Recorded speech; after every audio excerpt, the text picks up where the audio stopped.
Of business coach. आज एक शक्तिशाली टॉपिक दूंगा आपको, ब्रांड लॉयल्टी, कस्टमर लॉयल्टी। बड़े बड़े ब्रांड्स, बड़ी बड़ी ऑर्गेनाइजेशन स्पेसिफिक डिपार्टमेंट क्रिएट करती चली जा रही हैं। ये जो कस्टमर लॉयल्टी है ना, लॉयल्टी एक डिपार्टमेंट बन गया ऑर्गेनाइजेशंस के बीच में। आपका अगर छोटा बिजनेस है, स्टार्टअप है या बड़ा करना चाहते हैं, आप इसको क्विकली शुरुआत में ही इंप्लीमेंट कर सकते हैं। ये लॉयल्टी क्या होता है? ये लॉयल्टी होता है एक बॉन्ड आपके और आपके कस्टमर के बीच में। ये जो बॉन्ड है ना, इसको याद रखिए। मैं सेटिस्फाइड नहीं मैं बोल रहा हूं, ये लॉयल्टी सेटिस्फैक्शन से इसका मतलब कम है। सेटिस्फैक्शन जो होती है ना, वो रेटिंग होती है, rating. On scale of 1 to 10 कितने सेटिस्फाइड है? मैं 10 out of 10 सेटिस्फाइड हूं, 9 out of 10 सेटिस्फाइड हूं, 7 out of 10 सेटिस्फाइड। लेकिन सेटिस्फाइड कस्टमर किसी भी दिन किसी और के पास भी जा सकता है अगर उसको कोई सस्ता डिस्काउंटेड आइटम मिल जाए। एप्पल का कस्टमर जरूरी नहीं है सेटिस्फाइड हो एप्पल से, पर वो लॉयल है उसके साथ, उसको छोड़ के नहीं जाता है। मेरी बात समझ रहे हैं? साउथ इंडिया में एमटीआर का एक कल्ट है साउथ इंडिया में। वो एमटीआर से सेटिस्फाइड है कि नहीं पता नहीं, लेकिन लॉयल है। हार्ले डेविडसन, उसका जो कस्टमर है ना, वो पता नहीं कितना सेटिस्फाइड है हार्ले डेविडसन, लेकिन लॉयल है। वो हार्ले डेविडसन छोड़ के हीरो मोटोकॉप नहीं चलाएगा। तो ये क्या है? Loyalty is an emotion. Loyalty एक वो शक्तिशाली इमोशन है जिसको strategically step by step build किया जा सकता है। देखिए, आपसे बात कर रहा हूं, आप में भी वो दम है कि आप भी अपने कस्टमर को इतना लॉयल बना लो और वो स्टेप बाय स्टेप वो प्रिंसिपल्स को इंप्लीमेंट करो, कस्टमर आपको कभी छोड़ के ना जाए। चाहे डिस्काउंट मिले, चाहे उधार पे माल मिले, चाहे सस्ता कैसा भी माल मिले, वो आपको छोड़ के नहीं जाएगा। क्या करना चाहिए उसके लिए? एक लॉयल कस्टमर आपके बारे में ही start spreading word of mouth marketing के द्वारा। एक लॉयल कस्टमर आपका कस्टमर नहीं है, वो तो आपका प्रमोटर बन जाता है। वो आपका एक अनपेड सेल्स के स्टाफ की तरह काम करता है, अनपेड प्रमोटर की तरह काम करता है। आप उसको पैसा नहीं देते, लेकिन फिर भी वो आपके नया कस्टमर एक्वायर करने में आपकी मदद करता है। लेकिन बहरहाल, अगर आपके पास रिपीट परचेज, रीपरचेज नहीं है और कस्टमर लॉयल नहीं है, नुकसान जानते हैं क्या उसका है? नया कस्टमर एक्वायर करना हमेशा 7 गुना महंगा पड़ता है, एग्जिस्टिंग कस्टमर को रिटेन करना 7 गुना सस्ता पड़ता है। ये एक नहीं, 50 यूनिवर्सिटीज के सर्वे में आ गया। हार्वर्ड बिजनेस स्कूल तो यहां तक कह रहा है कि अगर आपके पास 5% कस्टमर टिक जाता है तो अलग अलग बिजनेस के हिसाब से आपकी प्रॉफिटेबिलिटी 25 से 95% तक बढ़ सकती है। जो किसी बिजनेस में 25% और किसी बिजनेस में 95, केवल 5% कस्टमर को अगर आपने रोक के उसी को माल वापस भेजना शुरू कर दिया, यानी कि जो नया कस्टमर एक्वायर करने में जो मेहनत जाती है। आपने वीडियो देखा था कोक का, कॉस्ट ऑफ कस्टमर एक्विजिशन, वो वीडियो देखा था? नहीं देखा, देख लीजिएगा। कोक का आपका बहुत एक्सपेंसिव हो जाता है। लॉयल्टी का जो फाउंडेशन है वो होता है ट्रस्ट, और ट्रस्ट का मतलब क्या है? विश्वास। जिधर विश्वास, ट्रस्ट बहुत ज्यादा है, उधर लाइक्लीहुड, लाइकलीनेस माल खरीदने की बहुत ज्यादा बढ़ जाती है। आप अगर मान लीजिए पतंजलि का उदाहरण लीजिए। पतंजलि एक एक प्रोडक्ट के ब्रांड को नहीं बिल्ड कर रहा, वो एक अपने पेरेंट ब्रांड यानी कि पतंजलि के ब्रांड की लॉयल्टी क्रिएट करने के लिए बहुत मेहनत करता है। अब अगर आप पतंजलि के लॉयल कस्टमर हैं, आपकी बात कर रहा हूं, तो अगर पतंजलि कोई नया शरबत ले आया, कोई नया प्रकार का खाने का आइटम ले आया, कोई नया प्रकार का नूडल ले आया, चांसेस है हम खरीद लेंगे। लेकिन अगर वहीं छज्जूलाल गुप्ता इन सन्स कोई नया नूडल लेके आया, बोला छज्जूलाल गुप्ता नूडल्स, तो 100 में से 5% लोग ही वो छज्जूलाल गुप्ता नया नूडल ट्राई करेंगे। लेकिन अगर आप पतंजलि के लॉयल कस्टमर हैं तो 70% लोग पतंजलि का नया नूडल ट्राई कर लेंगे। ये क्या है? लॉयल्टी के कारण रिपीट और रीपरचेज अपने आप बढ़ती है। लॉयल कस्टमर आपकी ब्रांड इक्विटी को बढ़ा देता है। देखिए example, friend reference versus fancy endorsement. Friend का रेफरेंस और फैंसी एंडोर्समेंट। अमिताभ बच्चन कितना ही बोल दे ठंडा ठंडा, कूल कूल कि लगाओ नवरत्न तेल, लेकिन अगर आपका दोस्त आपको बोल दे यार ये तेल तेरे को ट्राई करना चाहिए, मैंने किया, एक तो मेरा हेयर फॉल रुका, सफेद बाल नहीं हो रहे हैं, और यार वास्तव में मतलब ठंडा कर देता है दिमाग को, मतलब अच्छी। फ्रेंड का रेफरेंस अमिताभ बच्चन से ज्यादा काम आएगा। क्या होता है? ये जो लॉयल्टी है ना, इससे आपका ब्रांड अवेयरनेस, कस्टमर एंगेजमेंट और प्रॉस्पेक्ट जनरेशन, ये 3 चीजें अपने आप अच्छी होने लग जाती हैं। ये प्रोडक्ट फैक्ट्री में बनता है, लेकिन ब्रांड दिल में बनता है, और वो जो दिल का एक्सपीरियंस है लोग एक दूसरे को शेयर करने लग जाते हैं। ग्लू की तरह, एक चुंबक की तरह, एक गोंद की तरह चिपक जाता है। लॉयल कस्टमर का आपके जीवन में फीडबैक और फोरकास्ट में बहुत बड़ा रोल है।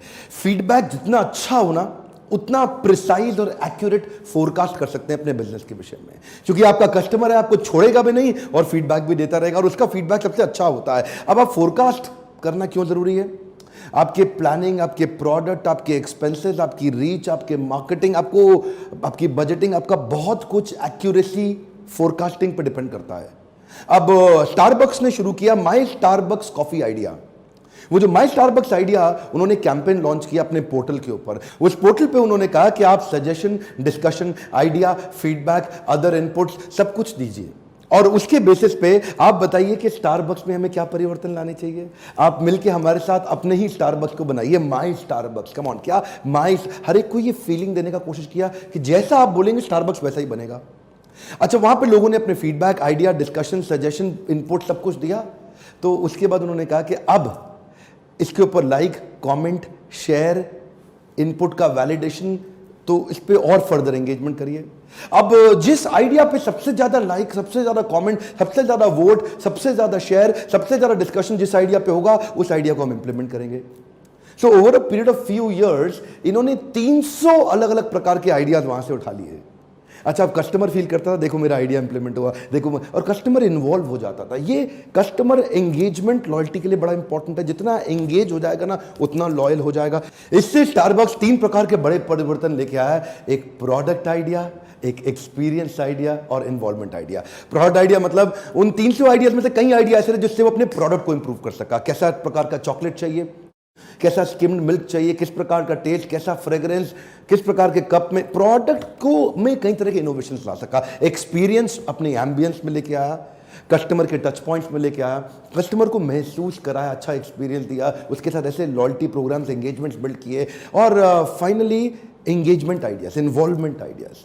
तो ये स्टारबक्स ना इन 3 लेवल पे इंप्रूवमेंट लाने के कारण आप जानते हैं वो सबसे अच्छा एक प्रीमियम सक्सेसफुल ब्रांड है दुनिया भर में, स्टारबक्स। आपके मन में आ रहा होगा कि यार मैं भी करना चाहता हूं, मैं भी लॉयल्टी बिल्ड करना चाहता हूं, कैसे करूं? मैं कुछ स्टेप्स अभी देता हूं और फ्रेमवर्क्स और आइडियाज आपको अगले वीडियो में दे दूंगा। आप सोचते हैं केवल लीडरशिप फनल में, लेकिन इसका मैं सोच रहा हूं ये इतना इंपॉर्टेंट है कि मैं आपको यूट्यूब पे दे दूं। इसका अगला वीडियो भी जरूर देखिएगा। सबसे सिंपल तरीका क्या है? Point based loyalty program introduce कर दीजिए। कितना भी सेल आदमी करता है, कुछ भी परचेज करता है, उसको पॉइंट्स देना शुरू करिए जिनको बाद में रिडीम कर सके, जिनका बाद में रिडेम्पशन किया जा सके। डेलॉयट रिटेल सर्वे के मुताबिक, डेलॉयट आप जानते हैं ना, ग्लोबल कंसल्टिंग कंपनी है, तो डेलॉयट के बारे में हम जानते ही हैं। रिटेल सर्वे में डेलॉयट ने बताया कि जो ब्रांड्स लॉयल्टी प्रोग्राम रन कर रहे हैं वो ब्रांड्स 88% ज्यादा प्रॉफिटेबल हैं। 88% दे आर मोर प्रॉफिटेबल। देखिए करना क्या है, आपका जो ऑनलाइन कन्वर्जन है और इन शॉप एक्सपीरियंस है, दोनों अच्छा हो जाएगा। ऑनलाइन कन्वर्जन मतलब आप अपना लॉयल्टी पॉइंट जो है ना, वो ऑनलाइन भी इंटीग्रेट कर सकते हैं वेबसाइट पे, कि जितने जो भी आईडी बनाए वो आईडी से जितनी बारी भी परचेज हुई उसको पॉइंट दे दिया। दुकान पे आकर के परचेज करके गया तो भी वहां पे आपने, क्योंकि आपको ऑफ कोर्स ये वाइट का धंधा होता है, कैश के धंधे में नहीं कर सकते आपको, ये तो बड़ी बेसिक सी बात है, आपको पता ही है। तो जब आपकी ट्रांजैक्शंस होगी तो उसके मोबाइल नंबर से, मोबाइल नंबर यूनिक होता है हर एक का, तो उससे उसकी आईडी के अंदर आप पॉइंट्स को जनरेट करके दे सकते हैं। सॉफ्टवेयर आते हैं, अगर आप चाहते हैं सॉफ्टवेयर पे भी मैं किस प्रकार के सॉफ्टवेयर की आपको रिटेल में जरूरत हो तो इस पे भी मैं किसी दिन एक वीडियो बनाऊंगा, आप नीचे कमेंट बॉक्स में लिखिएगा। तो इस प्रकार आप एक अपना इन शॉप एक्सपीरियंस और ऑनलाइन कन्वर्जन दोनों बिल्ड कर सकते हैं। अमेजॉन प्राइम ने किया। अमेजॉन प्राइम क्या है? अमेजॉन जो है ना, ये डिजिटल वॉलमार्ट है, ई कॉमर्स का सबसे बड़ा, सबसे शक्तिशाली वॉलमार्ट। अमेजॉन ने अपने अलग अलग कस्टमर्स को अलग अलग नीड के हिसाब से अमेजॉन प्राइम के अंदर हुक कर लिया। अमेजॉन प्राइम 4 प्रकार के कस्टमर्स के लिए बनाया गया है। एक उनके लिए जिनको शॉपिंग की आदत पड़ी हुई है, इनको इंपल्सिव शॉपिंग करना है, उनके लिए क्या बोला, आज तुम्हारी शिपिंग का कोई खर्चा नहीं है जी, कितने का माल खरीदो, कम खरीदो, ज्यादा खरीदो, आज शिपिंग फ्री है। तो वो कहता है कोई मिनिमम लिमिट तो है नहीं, ओए करा लो जी, शिपिंग का पैसा नहीं लगेगा। अमेजॉन प्राइम एक उनके लिए भी काम करता है जिनको वैल्यू फॉर मनी दिमाग में चिपका हुआ है, सस्ता चाहिए, सस्ता चाहिए, सस्ता चाहिए, तो उसके लिए वो वैरायटी ऑफ एक्सक्लूसिव डील और डिस्काउंट लाता है, जिससे उनका भी इंपल्सिव परचेज बढ़ता है। और एक ऐसे हैं जी, ओए होए मैं एक्सक्लूसिव आदमी हूं, मुझे एक्सक्लूसिव डील चाहिए। तो अमेजॉन प्राइम अपने प्राइम मेंबर के लिए वो प्रोडक्ट पहले लॉन्च करता है, बाकियों को नहीं दिखाता। और चौथे इसी बात से खुश हैं कि अमेजॉन प्राइम पे सारे अमेजॉन प्राइम वीडियोस हमारे लिए फ्री हैं। वो नेटफ्लिक्स और हॉटस्टार का पूरी तरह तो कंपैरिजन शायद अभी नहीं कर पा रहे होंगे, लेकिन इसमें भी अमेजॉन प्राइम वीडियो में इतना बड़ा कंटेंट का जो फैक्ट्री मिल जाता है कस्टमर को। 4 अलग प्रकार के कस्टमर, चारों की अलग प्रकार की नीड। अमेजॉन प्राइम लॉयल्टी के मामले में राजा बन गया है। जेट एयरवेज का फ्रीक्वेंट फ्लायर प्रोग्राम इस मामले में बड़ा पॉपुलर रहा है हमारे देश के अंदर। जेट एयरवेज का लॉयल्टी प्रोग्राम ये केस स्टडी बन चुका है, बड़ी सफलता का केस स्टडी है।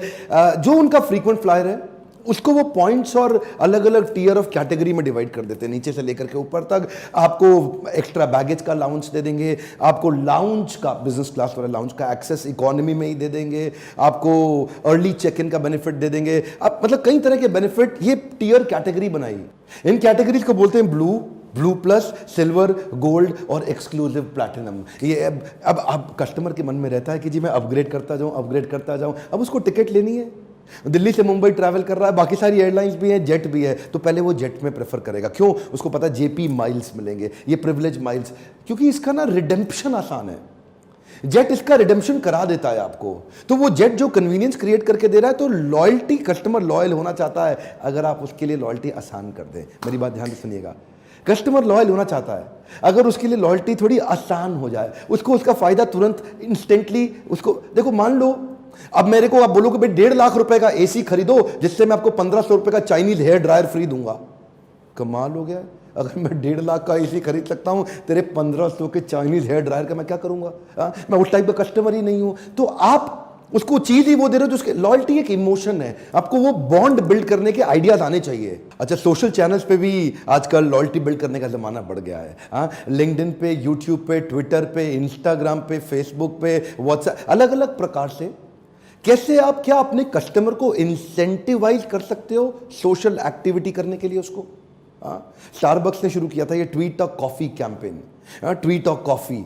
ऐसा मैंने एक रेस्टोरेंट में भी देखा था, एक रेस्टोरेंट में हम बैठे थे तो उसने कहा कि अगर सर आप इस रेस्टोरेंट की में सेल्फी खींच के अपने आप को टैग करके, लोकेशन टैग करके, रेस्टोरेंट का नाम डाल के अपने फेसबुक पर डाल दो तो हम आपको 1 कप कॉफ़ी फ्री देंगे। तो देख के मुझे चेहरे पे थोड़ा मुस्कुराहट आया ये सोच के कि कितने अच्छे एक छोटे छोटे रेस्टोरेंट्स भी इन आइडियाज़ को इम्प्लीमेंट कर पा रहे हैं। कस्टमर रेफरल प्रोग्राम शुरू करने के बारे में सोचा है कि आपने कभी? ये कस्टमर रेफरल प्रोग्राम एक ऐसा मीडियम है जिसमें आपकी जो फिक्स सैलरी है ना सेल्स स्टाफ की, वो कम हो जाती है। आपका ही लॉयल कस्टमर आपके लिए रेफरेंस लाके बिल्ड करके देता है। आप अपने कस्टमर को क्या बेनिफिट दे सकते हो रेफरेंस के लिए? ओला उबर ऐसा बहुत करता है। हाँ, ओला कहता है कि जी ऐप डाउनलोड करा दो, मैं आपका ओला वॉलेट मनी भर दूंगा, हाँ, फ्री राइड्स दूंगा, आपको फ्री पॉइंट्स दूंगा। क्या आप ऐसा कुछ कर सकते हैं जिसमें कस्टमर आपके कस्टमर एक्विजिशन प्रोसेस के अंदर आपका पार्टनर बन जाए? नया कस्टमर जोड़ने के प्रोसेस में आपका पुराना कस्टमर आपका दोस्त बन के आपको नया कस्टमर जोड़ने में आपकी मदद करके दे। एक्चुअली ये ना, क्योंकि वो लॉयल कस्टमर है, तो ये उसका आपको प्यार दिखाने का और आपको धन्यवाद करने का तरीका होता है। वो करना चाहता है ये, क्योंकि वो, लेकिन क्या आपके पास वो प्लेटफॉर्म है?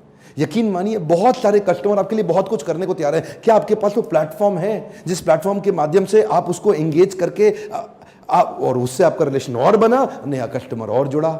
एक आपको अपना फेवरेट पॉइंट बता देता हूं, मुझको बड़ा पसंद है ये, analyse with data and engage with emotion. ये इसमें 2 हिस्से हैं, analyse with data and engage with emotion. ये जो डेटा एनालिटिक्स है ना, ये बड़ा महत्वपूर्ण चीज है। आज के समय में डेटा राजा है। आपका छोटा बिजनेस है या बड़ा बिजनेस है, अपने पास CRM जरूर रखिए, अपने कस्टमर का डेटा जरूर तैयार करिए। डेटा तैयार करने से किस आदमी ने, उसका फोन नंबर, उसका ईमेल एड्रेस, उसने क्या खरीदा, कब खरीदा, किस तारीख को खरीदा, कितने का खरीदा, उसके कुछ इनपुट पॉइंट्स बना लीजिए। आप लीडरशिप फनल में आएंगे तो आपको हम और सिखाएंगे। पहले आप समझिए, यहां पे कम से कम वीडियो में समझिए कि डेटा को एनालाइज करिए और उस डेटा को एनालाइज करने के बाद उसको इमोशनली बाद में एंगेज करिए। मान लीजिए कुछ नहीं, देखिए आजकल ना HDFC बैंक्स ने ऐसा बहुत किया, बहुत सारे बैंक ऐसा करते हैं। आर्टिफिशियल इंटेलिजेंस बेस्ड चैटबॉट्स आ गए हैं। देखिए इलेक्ट्रॉनिक वर्चुअल असिस्टेंट्स आ गए, EVA बोलते हैं, इलेक्ट्रॉनिक वर्चुअल असिस्टेंट। चैटबॉट आपके साथ ऑटोमेटिकली आपके कस्टमर के साथ एंगेजमेंट बिल्ड कर देते हैं, आपकी फिजिकली वहां पे जरूरत ही नहीं है। अगर आपका पैथोलॉजिकल लैब है और आप ब्लड टेस्ट वगैरह करते हैं, सैंपल्स अगर जाके लेते हैं, कस्टमर के घर से जाकर के लेके आते हैं, अगर आपके कस्टमर ने पिछले 3 महीने 6 महीने के अंदर हड्डियों का, अपने दिल का या अपनी किडनी का या अपने लंग्स का, किसी का भी आपसे टेस्ट कराया है, आपको पता है ना आपके कस्टमर के बारे में, अब उसके लिए कुछ पीछे से कंटेंट उसको व्हाट्सएप पे भेजना शुरू करिए, उसको मैसेज पे भेजना शुरू करिए। अगर उसने हार्ट का कराया है तो हार्ट के लिए उसको कुछ ऐसे आइडिया दीजिए जिससे उसका हार्ट आगे भी हेल्दी रहे। अगर उसने हड्डी को कराया है तो कुछ ऐसे फूड आइटम्स के बारे में बताइए जिससे उसका विटामिन डी हमेशा सुरक्षित रहे, बना रहे, बड़ा रहे, चलता रहे, क्योंकि उसका विटामिन डी शायद कम रहा होगा। किडनी का कराया है तो कुछ इसको ऐसे कंटेंट भेजिए, उससे ना उसका आपका संबंध बन जाएगा, आपका रिश्ता बन जाएगा। वो सोचेगा यार मैंने ब्लड टेस्ट क्या कराया, ये तो मेरे माता पिता का रोल निभा रहा है, इतना प्यार दे रहा है, मेरा इतना ध्यान रख रहा है। कुछ ऐसा करिए कि डेटा को समझिए और इमोशनली एंगेज करिए। उसको उसके दिल को जोड़ने, लेकिन दिल से जोड़ने के लिए पहले कस्टमर को पहचानना पड़ेगा ना। अब पति पत्नी तो एक ही होते हैं, अब उनसे तो आप दिल से दिल जोड़ सकते हैं ना। आप जो जानते हैं आपकी पत्नी को क्या पसंद है क्या पसंद नहीं है, तो आप वैसे ही बात करते हैं। लेकिन कस्टमर इतने सारे कैसे जाने सर? अब ईजी है, अब किया जा सकता है। पहले इसकी प्रायोरिटी बनाइए। आइएगा लीडरशिप फनल में डिटेल में बताऊंगा। एक इंपॉर्टेंट पॉइंट और सुनिए, कुछ ऐसा एंटीसिपेटरी कंटेंट भी बिल्ड करिए जिससे आपकी कस्टमर की प्रॉब्लम के फ्री सॉल्यूशन उसको कंटेंट के माध्यम से आप दे सकें। वो कंटेंट कई प्रकार से होता है, जैसे मैंने आपको व्हाट्सएप पे बताया, आजकल तो छोटे छोटे बिजनेस में भी व्हाट्सएप फॉर बिजनेस आ गया है। आप व्हाट्सएप फॉर बिजनेस के माध्यम से उसको आप समझिए कि आपके कस्टमर को किस कंटेंट से, क्योंकि आप एक अथॉरिटी बन सकते हैं उसके लिए। जब भी उस संबंध में, जिस संबंध में आप बिजनेस करते हैं ना, जो काम करते हैं, अगर आप मोबाइल भी बेचते हैं, आपका मोबाइल रिटेल स्टोर भी है, तो भी उसको मोबाइल संबंधित जो प्रॉब्लम आ सकती है उसके लिए उसको कुछ कंटेंट थोड़े दिन तक तो कम से कम भेजते रहिए, एक हैंड होल्डिंग सपोर्ट दीजिए उसको। Transactional business versus delightful surprise, ये बड़े काम की चीज है। एक कस्टमर को ना माल दो पैसा लो, माल दो पैसा लो, ये जो है ना, ये लंबा टिकता नहीं है, तो कस्टमर इसको भूल जाता है। लेकिन क्या आप उसके लिए एक अनएक्सपेक्टेड, एक डिलाइटफुल सरप्राइज क्रिएट कर सकते हो? उसके लिए एक ओमनी चैनल स्ट्रैटेजी बिल्ड करिए उसके साथ में। ये बड़ी काम की स्ट्रैटेजी है, ओमनी चैनल स्ट्रैटेजी। अगर आप कहेंगे मुझे किसी दिन तो उस पर पूरा वीडियो भी बना दूंगा आपके लिए। ओमनी चैनल स्ट्रैटेजी में आप मान लीजिए आपके कस्टमर का बर्थडे है, तो आप उसको उसके बर्थडे के दिन अलग अलग चैनल से किस समय कौन सा बढ़िया टच पॉइंट है उसको वहां से टच कर दीजिए। चाहे उसको फोन कॉल के थ्रू, चाहे एसएमएस के थ्रू, चाहे सोशल मीडिया के थ्रू, चाहे अपनी सीआरएम में उसके लिए आपने कुछ एक ऐसा गिफ्ट डिस्काउंट कूपन ऐड कर दिया कि वो नेक्स्ट टाइम आए तो उसको उसका बेनिफिट मिल जाए। आप उसको केक भेजें, कोई स्कीम दें, उसके लिए कुछ ऐसा डिस्काउंट दे दें, या उसको कुछ ऐसा अलग फेवर कर दें। How do you make him feel special? बात यह है कि ये मैंने बताया ना, लॉयल्टी एक इमोशन है। मेक हिम फील स्पेशल, उसके मुंह से निकले अरे वाह, क्या निकले अरे वाह। ये जो अरे वाह की फीलिंग है, ये social media, online, physical store, CRM, big data, mobile, इन सब के बीच में आपका कस्टमर होना चाहिए। देखिए कब उसको कहां से टच करना, इसको बोलते हैं ओमनी चैनल स्ट्रैटेजी। कभी यहां से काम, कभी यहां से, कभी यहां से, कभी, ये एक चक्रव्यूह है। एक बार चक्रव्यूह के अंदर अर्जुन का बेटा चला गया था ना, तो बाहर आने में दिक्कत हुई। ऐसा ही होना चाहिए आपके कस्टमर के साथ भी। चक्रव्यूह के अंदर आपके आ जाए ओमनी चैनल स्ट्रैटेजी में, तो बाहर ना निकल पाए, लॉयल होके एंगेज हो जाए। और हां, ध्यान रहे, ओमनी चैनल स्ट्रैटेजी के अंदर 80-20 रूल अप्लाई कर लीजिएगा। क्या होता है 80-20 रूल? 80% उसके साथ संबंध बनाने में मेहनत करें और 20% टाइम ही ऐसा करें कि उसको कोई माल बेचें। 10 में से 8 बार उससे संबंध बनाएं, कुछ अच्छा मैसेज भेजें, कुछ रिलेशनशिप बिल्ड करें। इसको बोलते हैं गिव गिव गिव गिव। 8 बारी गिव, फिर 2 बारी आस्क। ये बड़ा इंपॉर्टेंट है। पहले दो दो दो दो मांगो, दो दो दो दो मांगो, 4 बार देने के बाद 1 बार मांगो। इससे क्या 80-20 रिलेशनशिप में आपका कस्टमर चिढ़ेगा नहीं और संबंध बन जाएगा। उसको लगेगा ये तो रूटीन सी बात हो रही थी और इसमें ये इशारे इशारे में माल आपसे खरीद जाएगा।